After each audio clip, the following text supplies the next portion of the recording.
Good morning, good afternoon, good evening, colleagues. Thank you very much for joining today's multi-stakeholder informative webinar on the upcoming UN 2023 Water Conference. My name is Lotta Tähtinen, and I'm the Chief of the Outreach and Partnerships Branch in the Division for Sustainable Development Goals of UN DESA. Before we start, please, let me go through a few housekeeping announcements. First of all, this webinar will be recorded. We will share the recording, the presentations, and relevant information on the event website, and we will also make them available with all the registered participants. We would be grateful if all speakers could please keep their cameras on when they are speaking. And we would like to remind all participants to please make sure that your microphones are muted when you are not speaking. Because of the large number of participants, please do use the chat box to ask questions or share any comments or suggestions. We will have colleagues who will be monitoring the chat box. When typing in your questions or comments, please make sure to indicate your name, your organization, and country when typing in your question. So for today's agenda, we will start with a brief overview of the UN 2023 Water Conference. We will then have an exchange with representatives of the two co-hosts of the conference from the Netherlands and Tajikistan. Then we will be hearing from the team leader of the Sustainable Development Team in the Office of the President of the UN General Assembly. We thank all colleagues for joining us today, and we are very much looking forward to their interventions. After that, we will be sharing some information with you about how stakeholders can engage throughout the UN 2023 Water Conference process, including the conference itself. And then we will open the floor some questions and answers. As you can see, we have a very full agenda today, and therefore we would really be grateful if comments could be placed in the chat box. Next slide, please.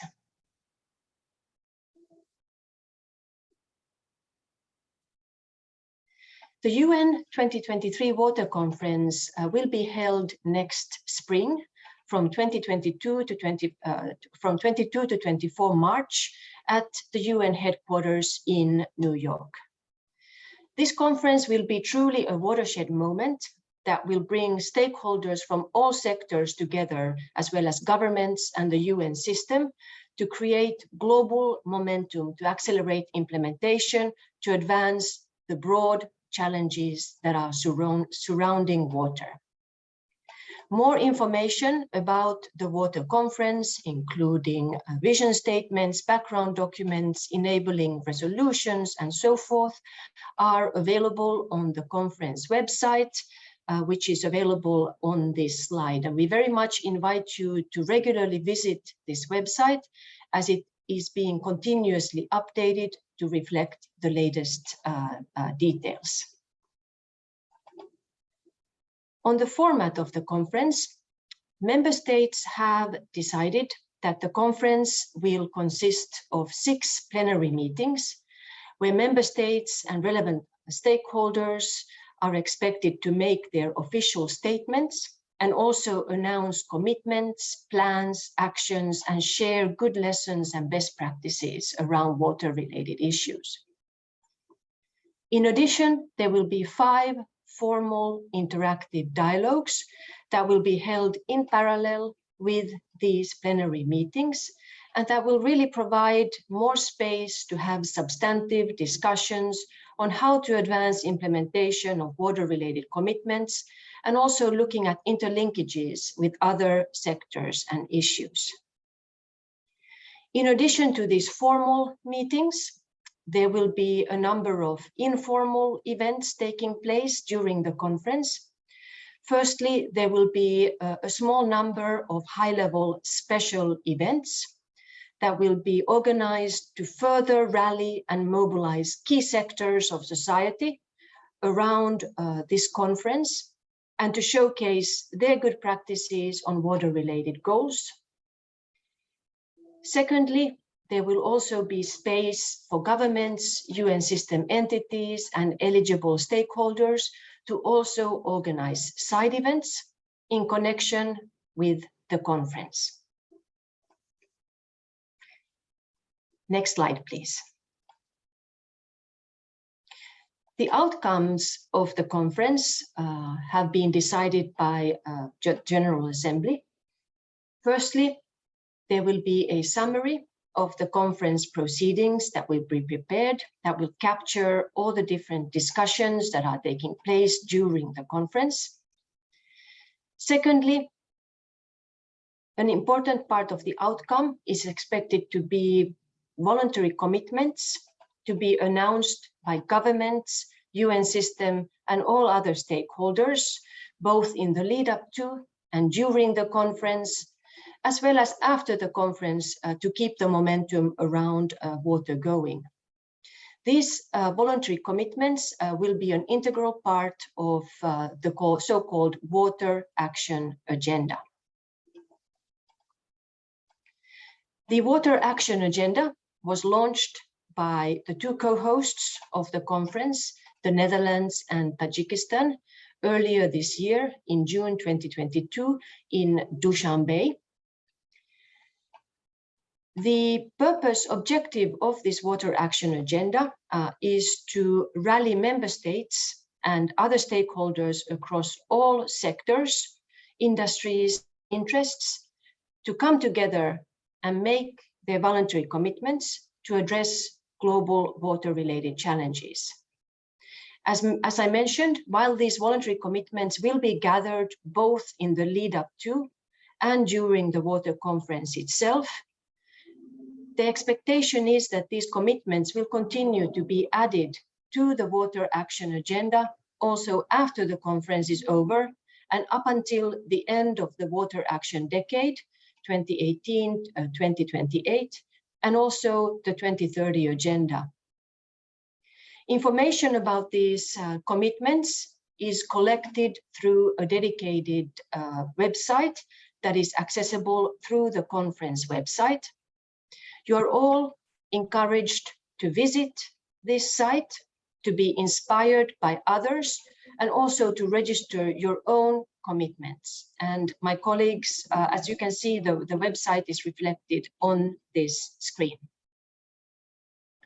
So with this short background information, allow me now to please recognize Mr. Henk Ovink, who is the Special Envoy for International Water Affairs of the Netherlands, and Mr. Sultan Rahmizoda, who is the Special Envoy of the President of Tajikistan on Water Affairs, who are joining us today. And we are very pleased that you are able to take time to be here with us today. When we invited participants to register for this webinar, we also asked them to share with us questions that they may have about the upcoming UN 2023 Water Conference. So now I would like to take this opportunity to have an exchange with both Mr. Ovink and Mr.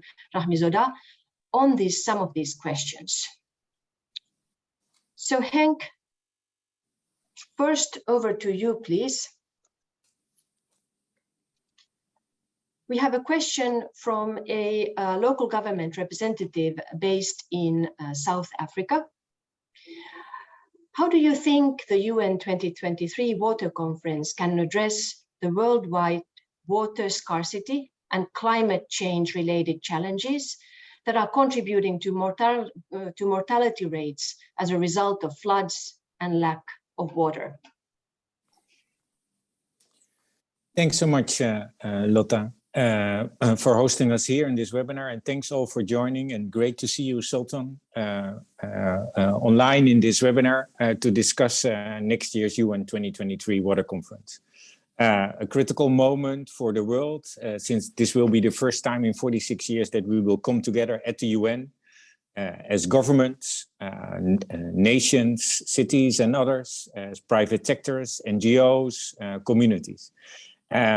Water cuts across everything in life. And that is exactly why this conference is so important. This is not a conference, as we discussed, on the progress or the lack of progress on SDG 6, water and sanitation and hygiene, but touching upon water across the 2030 agenda for sustainable development and anything that has to do with climate action. And that cross-cutting capacity water brings, underpinning everything in life, everything in development, everything for resiliency, equity, and sustainability. Also, as we see nowadays, undermines the achievement of the Sustainable Development Goals. And this is also how, in the context of the question, we see the conference next year, bringing all needs and opportunities from all sectors, stakeholders, and regions across the world to the debate at the conference and the commitments needed to deal with these challenges. Water is, has also been said by the DSG Amina Mohammed in the General Assembly this year. Water doesn't have a home at the UN. It is homeless, she actually said. We want to give it a home with this conference. But it also means that because it is cutting across everything, this conference really is not about the negotiation on a text, but about concrete commitments. So exactly on this question is how water relates to climate, to disasters, to the impact with floods and droughts that are increasing in frequency as well as in its devastation impact, is exactly how we want to bring it to the conference. So that means it's about commitments. How can we take actions as governments, private sector, NGOs and individuals, but also as coalitions in driving water security for climate change forward. So end of October, the President of the General Assembly will host 2 days with stakeholders and member states to first allude on the importance of the conference, the themes of the conference, but also what are game-changing opportunities that we need to bring, that we as a world need to bring forward. Concrete commitments to take action in the context of the disasters we face. So I don't have like the answer to the question, of course, but the conference provides the opportunity to bring all our commitments together, but also bring those different voices in the context of water-related challenges to ensure we find pathways and solutions forward for the 2030 agenda at its full. Because in that sense, water is challenging. It presents us with many disastrous impacts. But I think, and I'm pretty sure we all are on the same page, it provides us also with our best opportunity. Investing in water trickles down across every sustainable development goal. And this is what we aim for with the conference. Thank you, Lotte. Thank you so much, Henk. Let me continue with now you, Sultan, as the representative of Tajikistan. Henk already touched upon this question, but perhaps you could elaborate from your perspective. We had a question from a representative of the academia who's based in the United States on, will the UN 2023 Water Conference be more than WASH, so water, sanitation and hygiene? And Henk, of course, touched upon this already, but perhaps I would ask you to also elaborate on this particular angle, how the conference, what the discussions will focus on. Thank you, Lotte. I would also like to join you and Henk to greet our distinguished participants and thank them for their interest and participation in this webinar. And of course, we are looking forward to more closer collaboration and engagement of stakeholders in the preparatory process and participation in the conference itself. So indeed, regarding your question or regarding the question from our friend from Academia USA, so indeed the conference is beyond the WASH, since the conference is about the midterm review of the International Decade for Action Water for Sustainable Development. And the main objective of the conference, the main objective of the decade is to catalyze and accelerate actions to achieve the SDG 6 and other water-related goals and targets, including those included in the 2030 Development Agenda. So it is already clear that the conference will address the issues beyond the WASH. So taking this into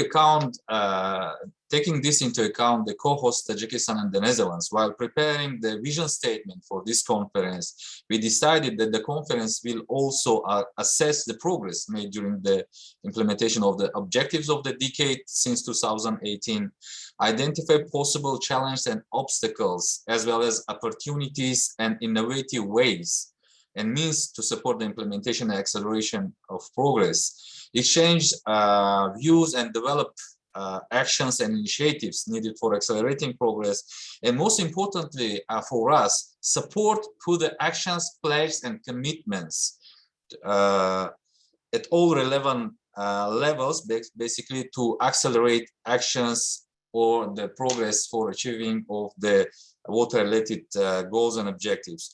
So one of the main principles of our collaborative work in preparatory process and for the conference itself is a cross-sectoral, which means that the conference should mobilize all other sectors to improve the way they manage and utilize water resources. And if you look at the suggested themes of the interactive dialogue of the conference, which will be discussed in the PGA meeting on 24th and 25th, so you will see that the apart WASH, which is the first suggested themes for these interactive dialogues, so the conference will cover also the different aspects related with water resources management and use, including the energy, agriculture, industry, environment, climate, and even cooperation, basically, which is very important to achieve these water-related goals, especially in terms of the transboundary aspects. So the clear answer for this, the conference is much, much beyond the WASH. But of course, the WASH, which is basically the human right for safe drinking water and sanitation, it's a highest priority. That's why the first themes for the interactive dialogues had been suggested as, as the main themes for the interactive dialogue. Thank you very much once again for your question. Thank you so much, Sultan, for that. Now, you have both very much stressed the need for commitments, implementation, action. So the next question to you, Henk, which is a question we have received from a private sector representative who's based in Sweden, is how can we ensure the implementation of and action on these common water goals and ambitions? Do you have any views on that, Henk? Thanks, Lotta, and again, also thanks for the question, and thanks, Sultan, also for elaborating together on the importance of this conference. The implementation, I think, is the main goal of this conference. Not only implementation itself, but scaling and replicating what works. Looking at the state of the world right now, we lag behind on the SDGs, we lag behind on many of the goals, we lag behind on climate action. And in every aspect of that 2030 agenda, we find water. So as said, invest in water helps drive and catalyze the success of the implementation of the Sustainable Development Goals. That is why we as co-hosts suggested, coming from the modalities resolutions, that it is about voluntary commitments, to bring those commitments together in a water action agenda. An agenda that is structured along the themes of the conference. Sultan already alluded to these clear themes that will address everything in the context of water and our water-related goals. That water action agenda will not only bring together the commitments and actions of the world that really work, that show the difference, that can be game changers in the context of the challenges we face, but that agenda itself also is a mechanism to help progress the implementation, help scale and replicate and connect those commitments to opportunities anywhere in the world where that is needed and valuable. This is complex, but it is exactly at the core of the quality and the capacity water brings. The interdependencies of water across the 2030 agenda are the amazing aspect on why we need to invest. Understanding that complexity, valuing water across all aspects of life, environmental, economic, cultural, and social, and then manage, scale, and replicate whatever works, innovate where we need more innovation, secure governance, capacity, finance, science, data, knowledge, bring in next generations and youth to ensure that what we put on the table next year at the conference and what we're going to implement after really causes this rippling effect, this watershed moment we envision the conference it to be. So implementation, core and central of the conference. Thanks so much for that question. Thank you, Henk.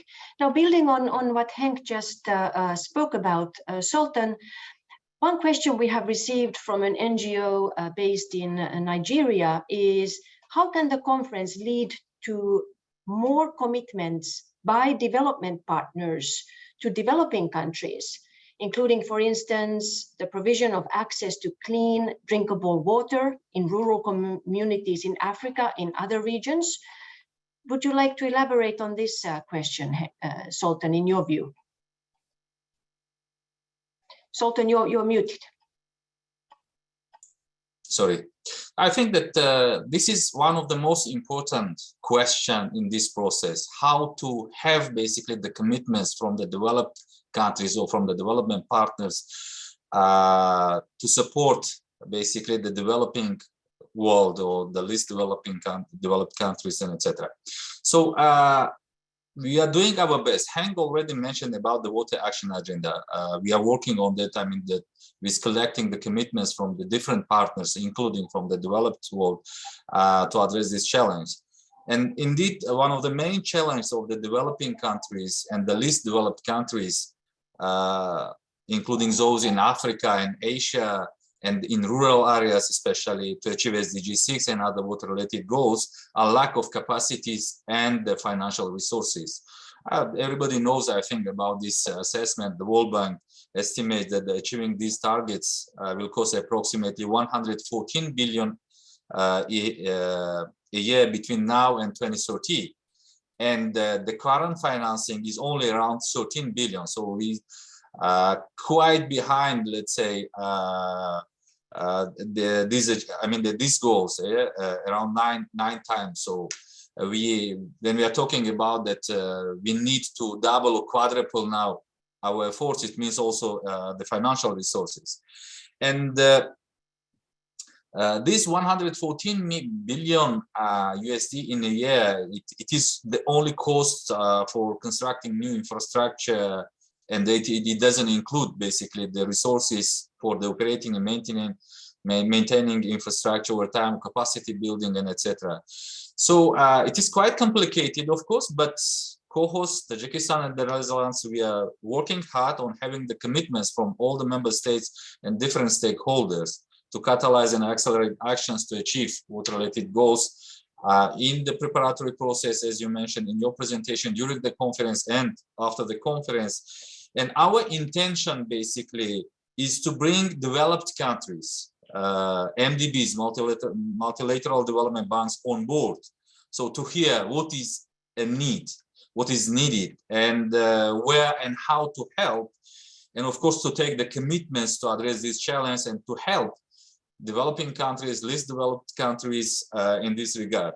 So I hope, Mark, that we will be able to achieve success, but to be sure, to be honest, it is quite complicated task. So another aspect of this issue is implementation. So Hank mentioned that it is, you will have maybe hundreds or thousands of the commitments, but you will not be able, I mean, that if they will not be implemented, so you will not have any progress or achieve, I mean, that you will not be able to achieve the success.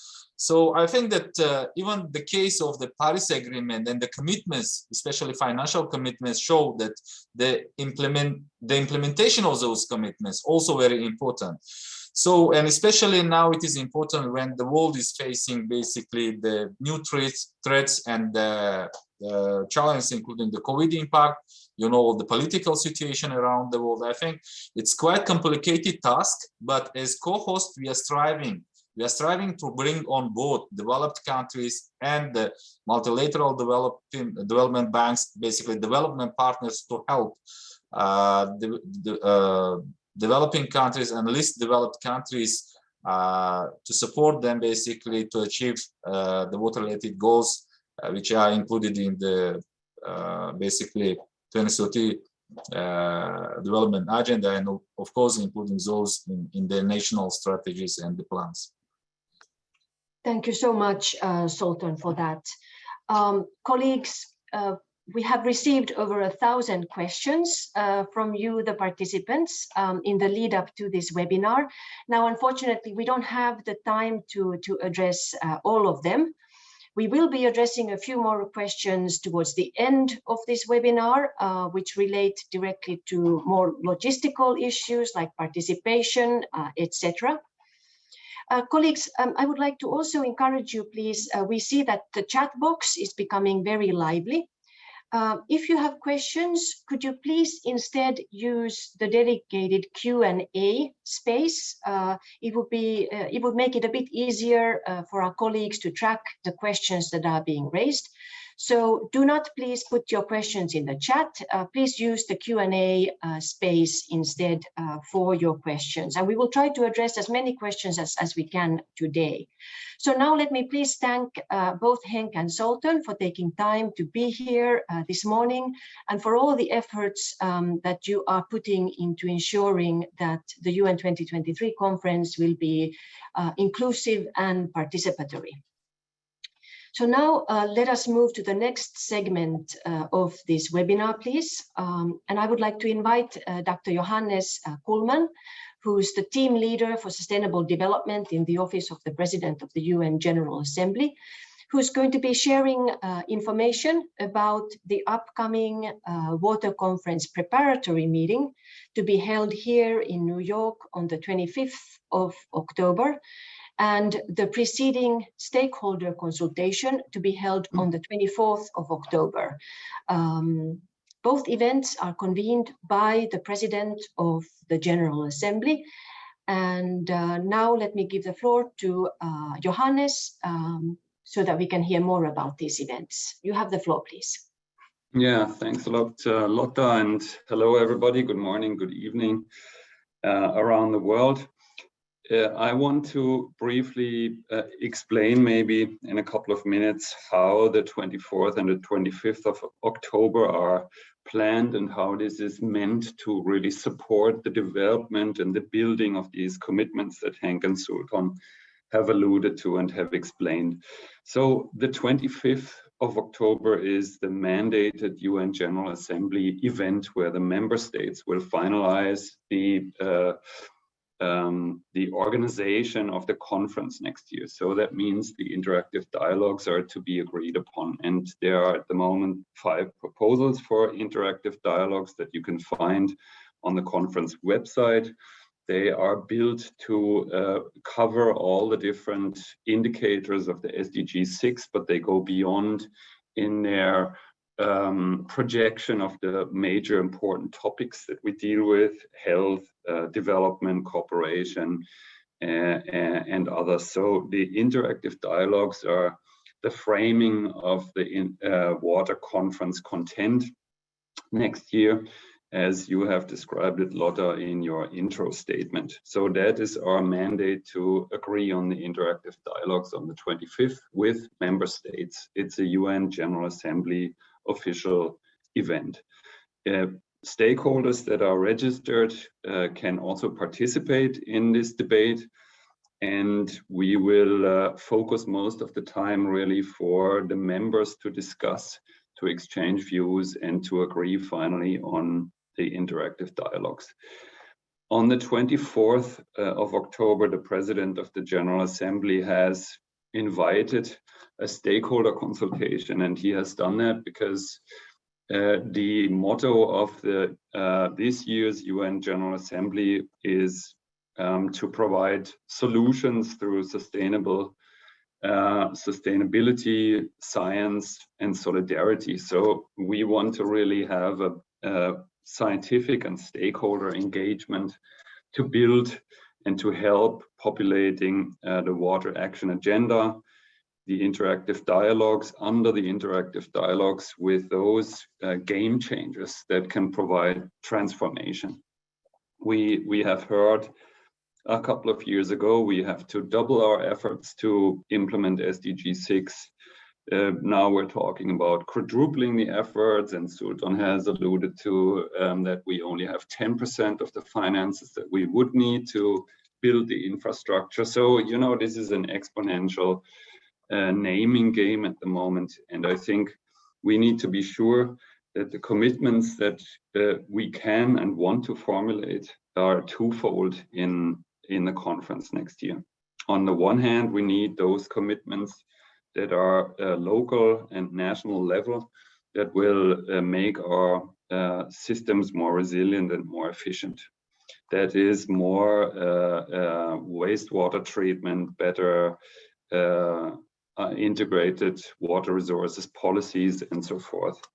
And then we also need to make sure that we have those commitments that are transformative by nature. And those are alternatives to the ways that we are at the moment losing the benefits that we could harvest through corporations on impact scales. And this can be river basins, or this can be health, shared health systems, or this can be food supply systems.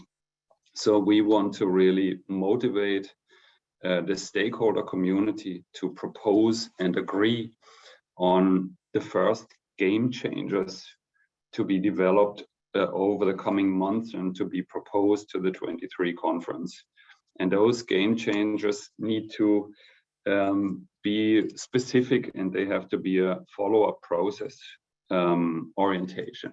So we had, from the conference that Henk was citing 46 years ago, a very good number of agreed things that the world should have done by now. So there's a lot of shoulds and needs and shalls, but we don't need shoulds and needs and shalls anymore if there is no concrete schedule, no action plan with those commitments. And I think that is very important that we, on the 24th of October, we want to discuss what are those game changers and what are the action plans that we need to implement these game changers. So again, that is to support the implementation of the water action agenda as proposed. For us, and I will just speak 1 or 2 minutes now, it is important that we have, through the 24th of October, a very clear understanding that game changers are probably best when they are inclusive. So we need to include governments, the private sector, scientific organizations, and game changers should interlink different sectors or different actors or different countries. It is clear that we need to strengthen multilateral cooperation. Sultan has explained how difficult that is at the moment, but this can only work through transparency and through an honest predisposition to cooperate on transforming those systems that need to be transformed. And again, that is to find and harvest the benefits, the co-benefits that we can develop through looking at things through different ways. And a game changer, I think, will be successful if we have enough mandate for this game changer. So we need a strong enough community that comes together in October and all the way up to March next year to develop this game changer. So the mandate is the community, it's the partners that want to lead this game changer and implement this game changer. We need the support. So we need political, we need capacity, we need resources to implement these game changers, and we need the way forward, so a process or an action plan with very clear goals, milestones. We need monitoring for how we are within these game changers, and we need to be able to readjust our efforts in the coming years. So on the 24th, we will discuss the game changers, and this will be done in 5 roundtables that are organized across the Global Acceleration Framework for SDG 6. We will have a moderator for each of these roundtables. We will have 3 main key inputs that will, at the start, set a scene or moderate or spark the discussions for 5 minutes each. And then we want to dedicate most of the time on the 24th to an interactive dialogue with science community and the civil society. So far, I think we have around 400 or 500 registrations for the 24th. And on the 25th, we have also around this number of non-member stakeholder registrations. And then, of course, all the member states will be able to discuss on the 25th. The link between these 2 days will be a feedback session for half an hour on the 25th. So some of the key stakeholders will be able to present a synthesis of the discussions on the 24th and some of the key proposals for game changers that can be then projected into the 5 interactive dialogues that we will agree on the 25th. On the 25th itself, we will also dedicate most of the time to discuss for members and some of the stakeholders that will hopefully participate to discuss the themes of the interactive dialogues and to be as specific as possible already in how the water action agenda can be filled with proposals that are transformative. So I think I should stop here. The information on how you register, on how you participate is all on the website. I don't know if we want to describe these things at the moment. I think everybody could go to the website. I think this is in the chat. Maybe you can also send an email, Lotta, to all the participants again with links where people need to register. So for the moment, you still have a couple of days to distribute this and to for everybody who is interested to register to be able to participate. It will also be live streamed. It will be on a webcast, so we are transparent with this. The whole world can listen in and look at what we're doing, and we will then organize, or the co-hosts will then surely organize a process where all these good ideas will be taken into account and where the lead developers of transformative game changers will certainly take into account all hands that are raised to help developing and implementing these game changers. Thanks a lot. Back to you, Lotta. Thank you so much, Johannes, for that very illuminating curtain raiser to the events on the 24th and the 25th. And again, as Johannes said, more details about both key events is available on the conference website. So we would like to invite you all to visit that website. Just to add that both days will also be webcast by UN webcasting team. So if you're not able to participate in person, please make sure that you follow these webcastings. The recordings of the webcast will also be saved and made available on the conference website if you want to refer to those afterwards. Now, I understand from my colleague Nayara that there's quite a number of questions in the chat box relating to the water action agenda. Nayara, do you want to share some of those questions, and perhaps we can very briefly address that since it's generating such interest? you could raise some of the questions. Sure. Let me just go in. We have a few questions talking about who can submit commitments to the water action agenda, when those commitments will start to be publicized as well, and if there are any follow-up to the commitments already planned. So I think those are the three main questions around the water action agenda that are coming through. Thank you so much, Nayara. And perhaps I can address some of these questions. Just to note that there will be a detailed frequently asked questions on this water action agenda, which will include specifically these questions as well.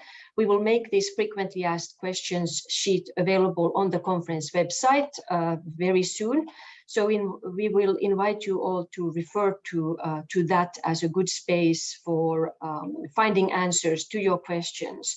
But very briefly, as I had mentioned earlier, there is a dedicated space on the conference website where governments, UN system and other stakeholders are invited to register some detailed information about their commitments. Now, why do we ask for this detailed information? This is precisely so that we can gather background details, so that we can do follow-up of these commitments, we can assess their scope, their impact, etc., moving forward. And I invite my colleagues to again put the link to that dedicated voluntary commitment space in the chat box. Now, these voluntary commitments can be submitted by governments, UN system entities, private sector, local governments, civil society entities, through this website, which is now open.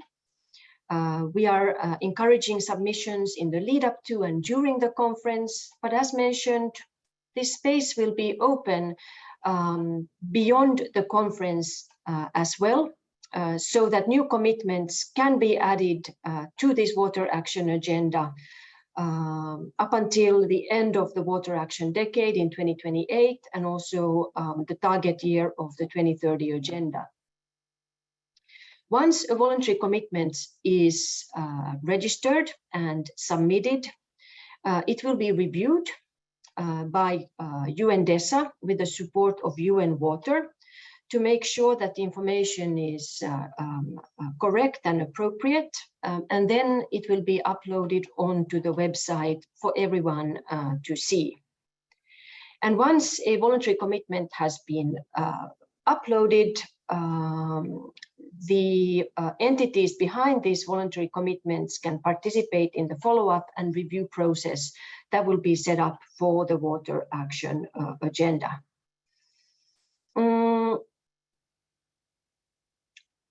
Again, as I mentioned, there will be a detailed frequently asked questions that will be issued very shortly that will address many other questions that you may have on these voluntary commitments. So Nayara, in the interest of time, I would like to leave it at that for the time being. And let us now move on to the next segment of this webinar, where I would like to hand over the moderation to my colleague, good colleague Nayara Costa, who is a Senior Sustainable Development Officer in UN DESA for the next session. Nayara, over to you, please. Thank you so very much, Lotta, and good morning, good afternoon, good day to all the participants.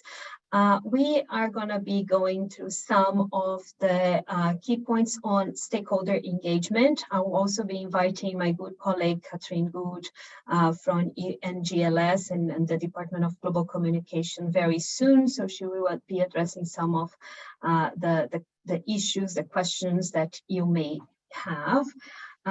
So on stakeholder, and I think this will probably, we'll try to address some of the questions that I'm seeing on the Q&A box. Also, just saying that when we say stakeholder engagement, for us, stakeholders are all the non-governmental partners, also a non-national government partners. So this would include NGOs, academia, youth, local governments, private sector, and so on and so forth. So this will be the focus of this presentation, or this part of the presentation.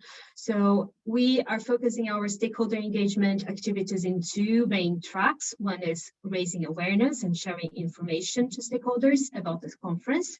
And the other one is on creating space and providing opportunities for stakeholders to engage meaningfully in the preparatory process and during the conference itself. We can go to the next one, please. And then I'll be just sharing a few examples. Just waiting for, it's not showing to me, I just don't know.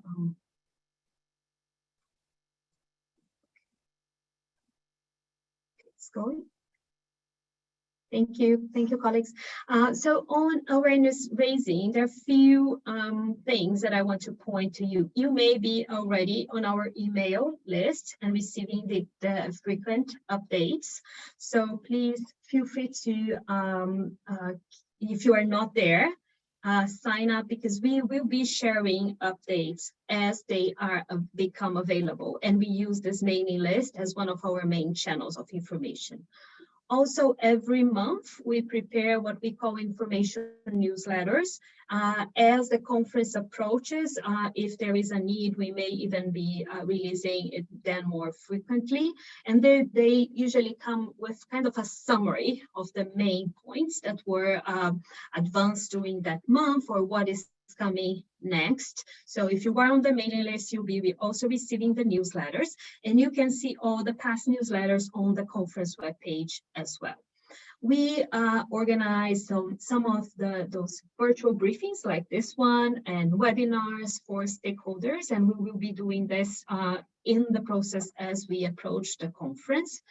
We also have a dedicated page on stakeholder engagement on the conference website. My colleagues will be sharing the link, so you can go there. All the updates will be there, all information as it becomes available. It will be shared over there. And then also we invite you to follow our social media channels, including, for instance, our Facebook, which is live streaming this webinar right now. So next one, please. Also, in terms of creating space, we have been doing a few activities and actions so far.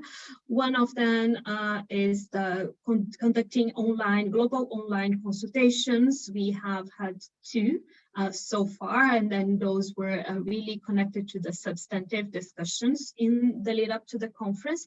I'll be sharing a little bit more in the next slide, but so also we will be working and mobilizing and doing outreach with stakeholders to bring their commitments to the water action agenda, as Lotta just mentioned. We are supporting the process for organizations to receive special accreditation to attend the conference. We are going to talk more about that in a few minutes. Stakeholders will also be able to organize side events. I see that there are some questions about that already on the chat box, and I'll try just a few points. Organizations that are accredited to attend the conference will be able to submit requests for side events when the process is open. We are expecting that there will be a huge interest and a huge demand for the organization of side events inside the UN headquarters and also around the UN. It will probably be the whole neighborhood here. We are expecting this to be very water mobilized during that period. So what we are, the guidance, detailed guidance about the side events, it will be shared later in the year. However, what we are currently recommending to partners and organizations are one, make sure that you are accredited, that your partners are accredited to attend the conference, but also start thinking about the events you want to propose, and considering that there will be a huge demand, and mobilizing the partners to also bring high-level sessions, high-level discussions, and that start planning, because when the process open, you will be all advanced with the proposal. So this will facilitate also your life in organizing that space. And as Dr. Common just shared, we are also supporting stakeholders' participation in the preparatory meeting on the 25th and the stakeholder consultation on the 24th. You will see the webpage has all there are two web pages. There's a web page for the 24th, a web page for the 25th. There are two registration processes because those are different types. The type of events, they are a bit different, and you can check if you registered to those events. We will soon start sending additional confirmation messages and additional guidance about how we are going to pick up your tickets if you need a ticket, or any other guidance on the details will be shared very soon with those that are registering. Deadline for registration to those for civil society, for stakeholders, the non-governmental partners, 19th of October. Next one. So this is the second global online consultation that we held. I'm sure several of you on this call contributed to that.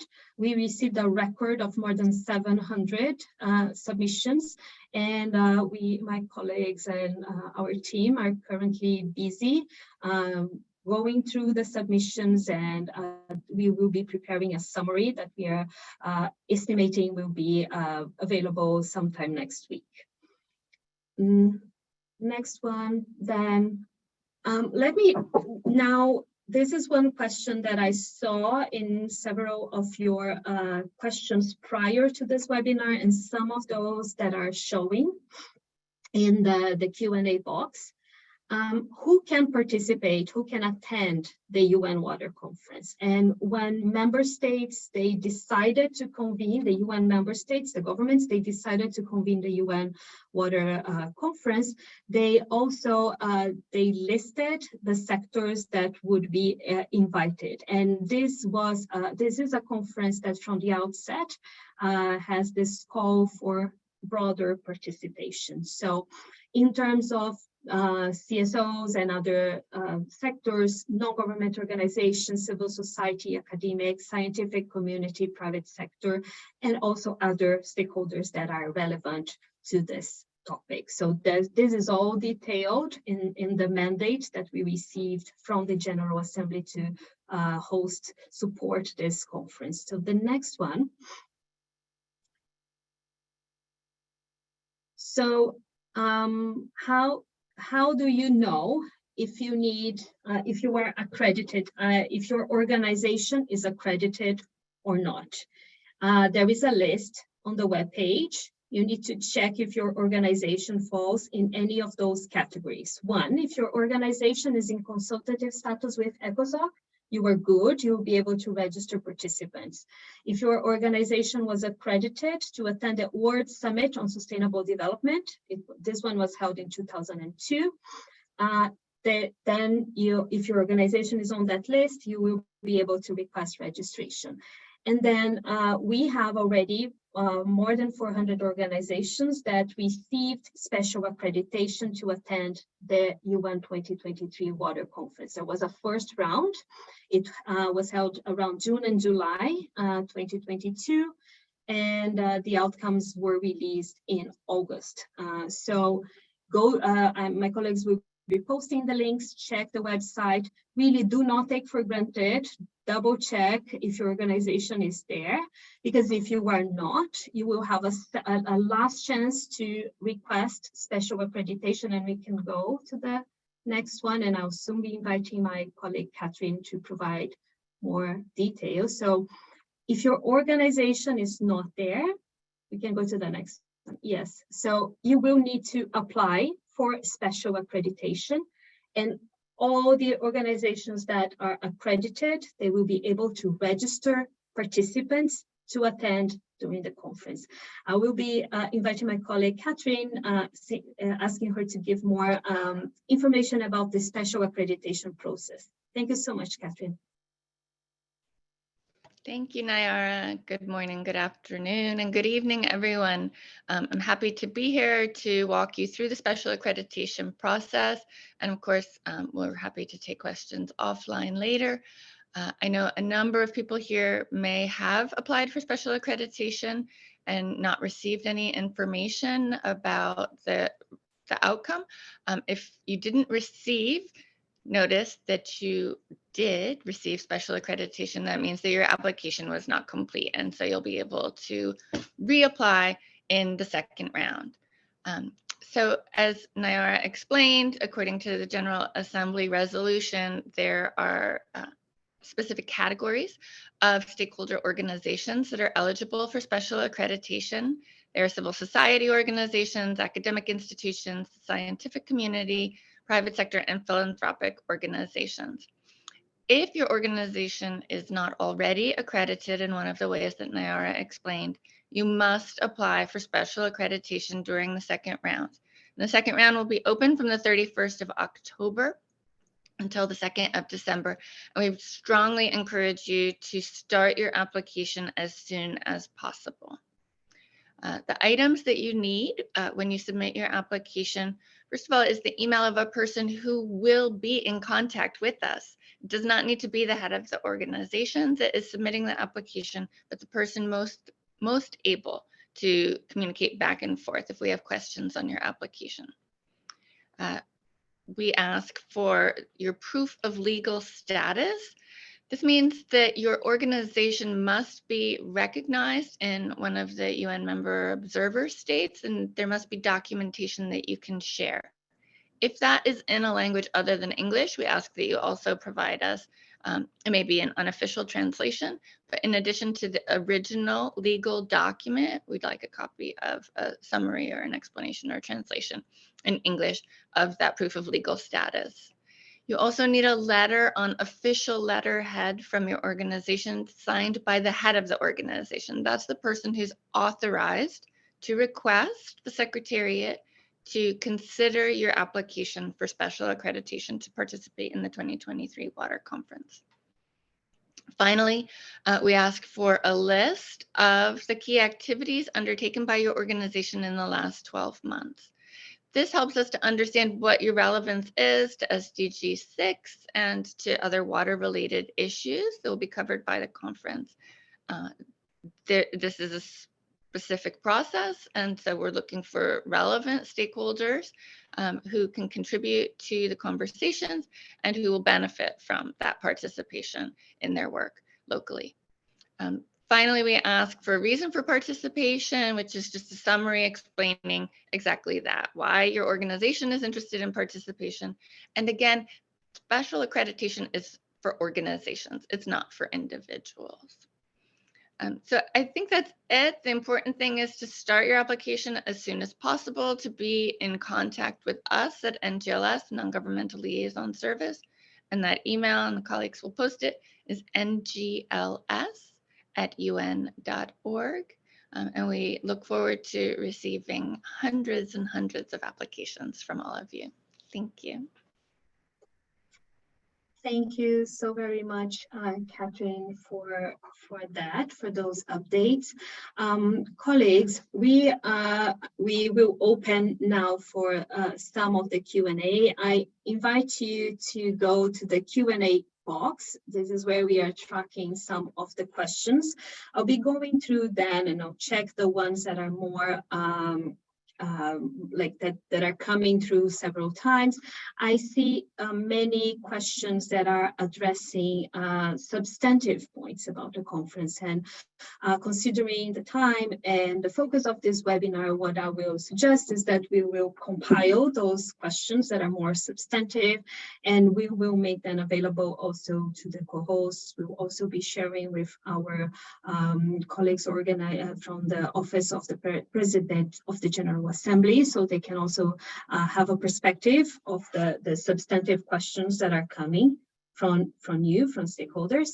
And perhaps we can address also some of those dedicated questions that are coming on the chat box, on the Q&A box.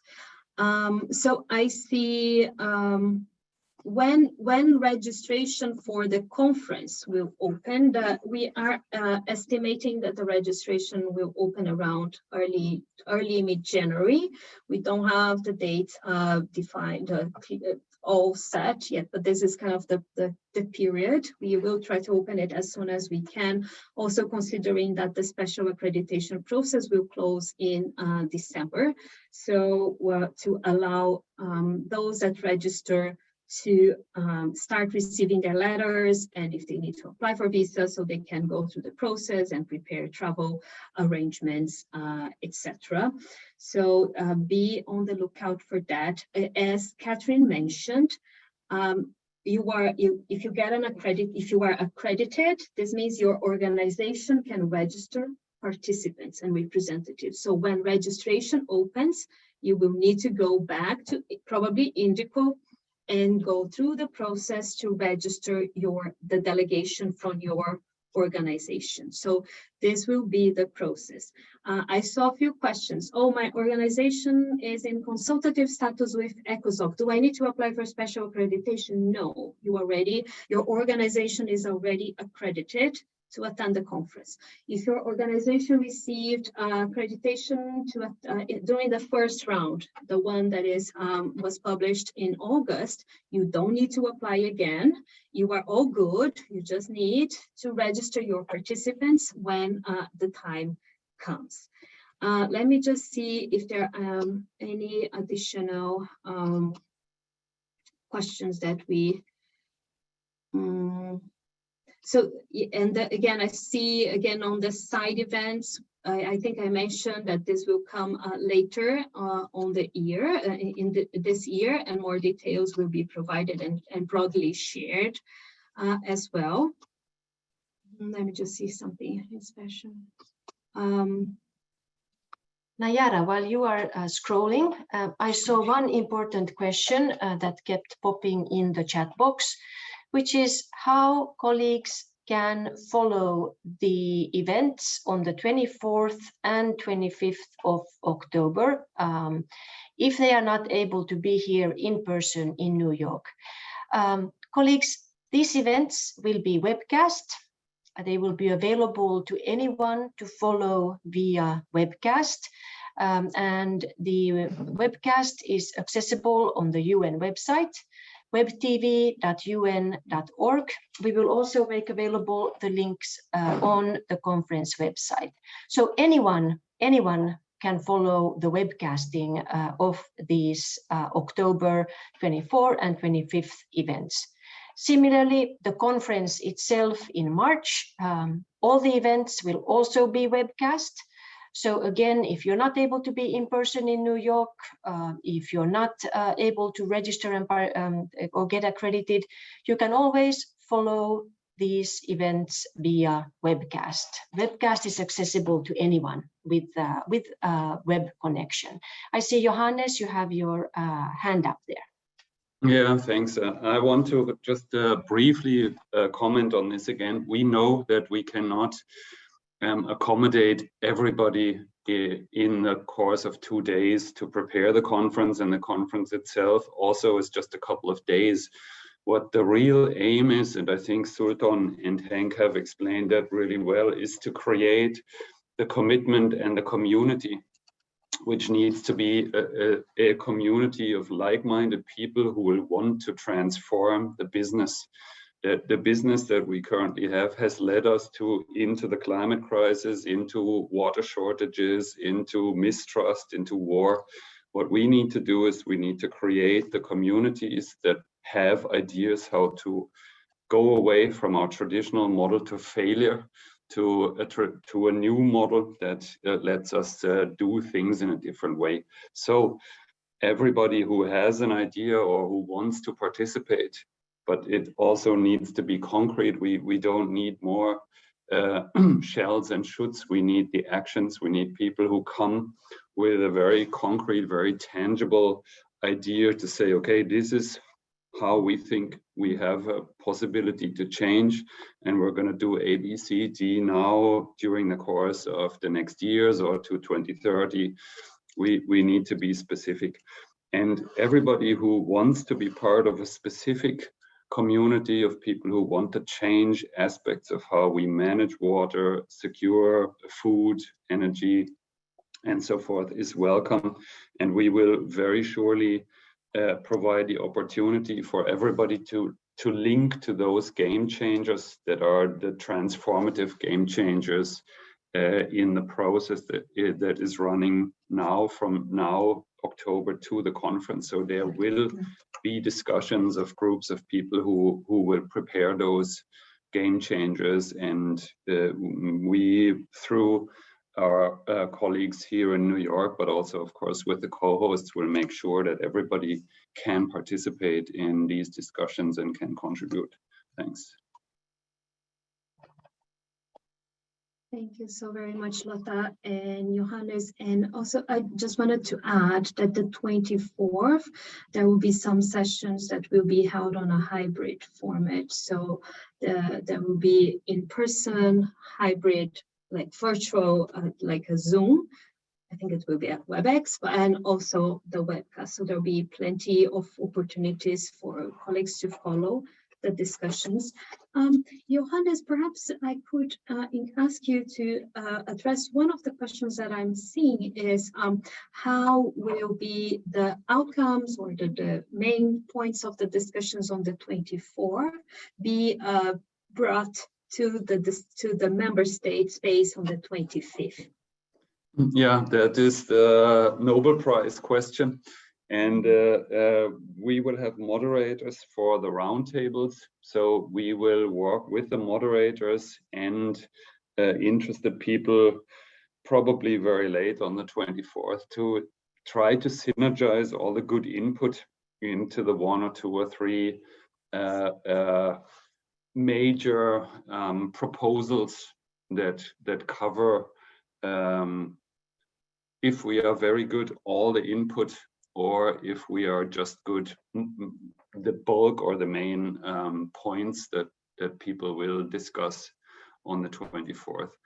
But the 24th is really, as I said, the day where the stakeholders need to propose or come to propose the game changers and make them visible for the member states on the 25th, so that the member states don't wordsmith titles of interactive dialogues, but concentrate on what do we need to make the water action agenda a success. And I think that is the main goal. And we will have only half an hour, so we will have a couple of key people. My dream is to have only young women from the South reporting back to the member states on the 25th, but we will have, I think, a mix of diverse people from diverse groups to inform the member states about the key outcomes. And that is to secure that the members focus really on the content instead of getting into a discussion that is more procedural on commas or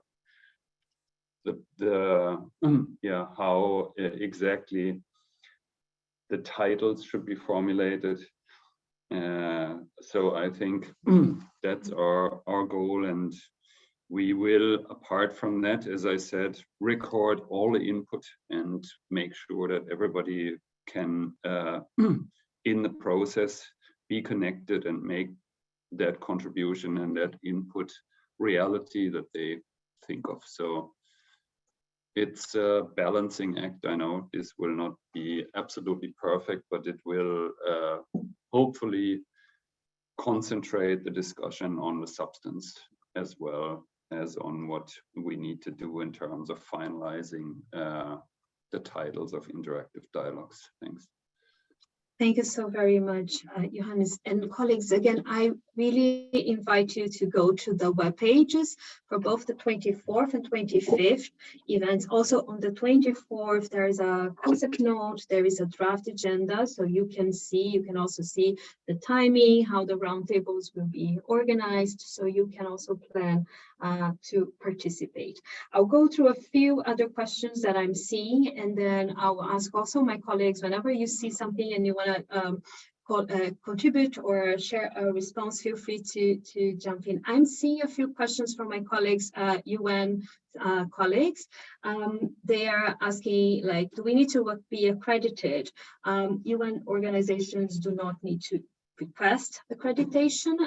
However, there will be a registration process for UN entities. So please watch the space, and this will be shared when the information is available.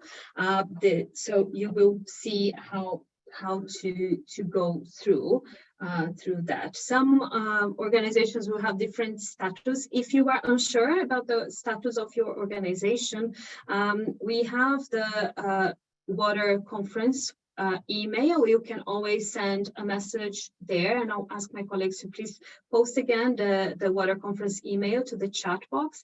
And if you are unsure, I don't know if my organization is intergovernmental or if it's a UN, and we can support you or guide you to the appropriate channels here in DESA or the other departments that are supporting the conference. Again, colleagues, I saw questions about the PowerPoint. The PowerPoint, the recording will all be uploaded to the webpage. It will be shared also soon with you. And when we send this, we will be also sharing again the links to the 24th and 25th events. Catherine, if you are there, I have one question that I saw colleagues asking about the legal documents that are submitted as part of the special accreditation. They are asking if the document can be in the national language, because they usually are like government issued or related to governments, or if there is a need for an English translation or submission. Would you be able to address this one? Thank you. Thank you. So we do our best if the document is received in any of the 6 official languages of the United Nations to be able to ensure that it's the correct document that we need for the application for special accreditation. If the language of the legal document is one outside of the 6 official languages of the United Nations, then we would request that you provide an unofficial English translation of the document just to speed the process. But absolutely, we need the original document in whatever language it is to verify that the organization has legal accreditation in the country where it's headquartered. Thanks. Thank you so much, Catherine. And just, I think you mentioned that, and this is something I will reinforce. If you are applying for special accreditation, this sometimes demands time, as you need to compile all the documents. So do not wait for the last minute, because if there is Catherine and her colleagues, they will be working with you if there is anything pending. So if you apply earlier, it will be able to sort any challenges before it closes, because then you may not have so much time to go and clear. There is one question I saw that is very important. Someone say, oh, my organization is accredited to the CSD, or sometimes we have colleagues saying my organization is accredited to UNEP, or we are accredited to attend a COP. Can I just register? Unfortunately not. You need to be in one of those today, please do not take for granted. And I know several of you are very active in many other spaces at the UN, but the mandate for this conference, we need to follow that list. So that's why if you are not on those lists, irrespective of your engagement in other UN spaces, you will need to request special accreditation to attend the conference. And if you work with partners, if you're members of partnerships, please advise organizations to request special accreditation. I see also questions like, can organizations in consultative status with ECOSOC apply to host side events?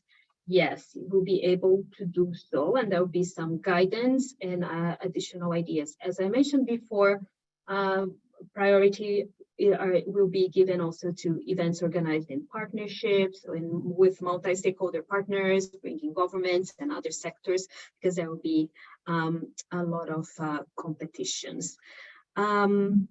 Catherine, I see one that you might want to address here.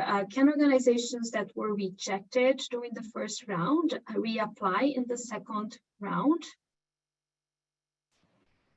Yes, absolutely. We're happy to receive applications from everyone. And assuming that you submit all correct documentation, we will submit the organization's name on the list to the General Assembly. Sounds great. I see also a few questions about how many representatives each organization will be able to register to attend the conference. These details will be shared when the registration opens. We'll need to see how many organizations we have accredited, spaces that we'll have available at the UN headquarters for the conference. We will do our best to open as much as we can the space, but considering also that it's a very broad demand for that, including from member states and the national delegation. So this will be shared when the registration opens. You can see that for the 25th, the accredited organizations, they can register up to 5 representatives to attend, but those details will be also shared when the registration is open. I just also want to flag to colleagues that if you are planning side events and you have funding, capacity, resources, or connections around the UN and venues, we have permanent missions. There are some spaces that are very friendly to CSOs. I really encourage you to take a look, start checking. So you can also start booking some of those spaces in case you want, because this is something that usually happens, those that are coming here for some events like the High Level Political Forum or the GA, you know how all around and people come and go to attend the different sessions. And yeah, and then some colleagues were saying, well, but will member states go to side events if the plenary is happening or interactive dialogues? And from our experience, I would say yes, side events are usually very well attended, also considering the high level of participation we are expecting.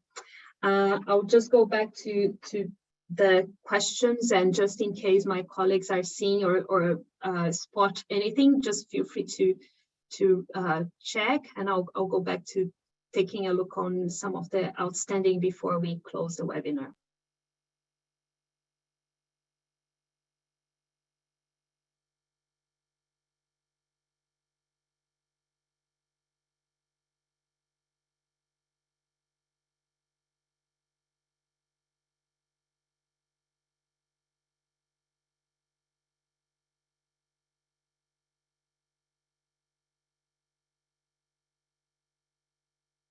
There is a very important question about the fee. There are no fees to register to attend UN conferences. So, and if you see anything talking about fees and UN conferences, you always should report, because then we will take action to identify what is happening. But there are no fees to attend UN conferences.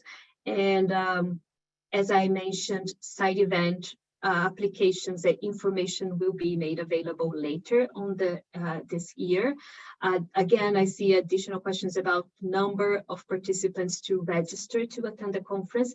This will be shared also when the registration opens, but be mindful that the number is the total number per organization. So if it's 5, it will be 5, everyone, CEO, representative, this will be all that you have. And that's why if you have partners, we always encourage partners to apply for special accreditation.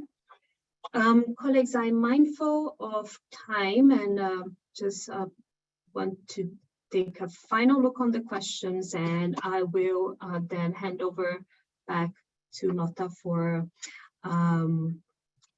her comments.